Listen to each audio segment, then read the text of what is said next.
તો જળ પ્રલયની સ્થિતિ વચ્ચે સુરતમાં પોલીસની સરાહનીય કામગીરી। સુરત શહેરમાં અનેક સ્થળો પર પોલીસની સરાહનીય કામગીરી। પોલીસની સાથે સાથે ફાયર જવાનોની કામગીરીને પણ સલામ। અમરોલીમાં ન્યૂ કોલાડ રોડ ઉપર સ્ટાર પેલેસ પાસે કામગીરી। ખોલવાડમાં શ્યામ વાટિકામાં જળબંબાકારની સ્થિતિ વચ્ચે પોલીસે કામગીરી કરી। ભૂલકા ભવન સ્કૂલ વિસ્તારમાં પાણી ભરાતા પણ પોલીસે સરાહનીય કામગીરી કરી। અલગ અલગ વિસ્તારોમાં જોરદાર પાણી ભરાઈ ચૂક્યા છે। જળબંબાકારની સ્થિતિ જોવા મળી રહી છે અને આ તમામની વચ્ચે પોલીસ કર્મચારીઓએ ખૂબ જ સરાહનીય સલામીલાયક કામગીરી કરી છે। દરેક જગ્યાએ લોકોનું રેસ્ક્યુ કરવામાં પોલીસે ખૂબ જ મદદ કરી છે।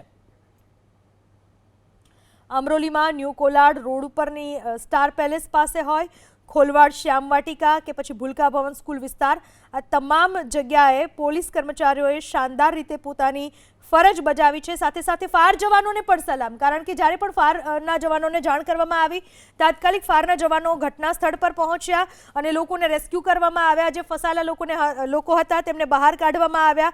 તમામ રીતની સરાહનીય કામગીરી ફાયર બ્રિગેડના જવાનો અને પોલીસ કર્મચારીઓએ નિભાવી। લોકોની સ્થાનિકોની પડખે રહ્યા, લોકોની મદદે આવ્યા, તમામ પ્રકારની પોતાની ફરજ અદા કરી।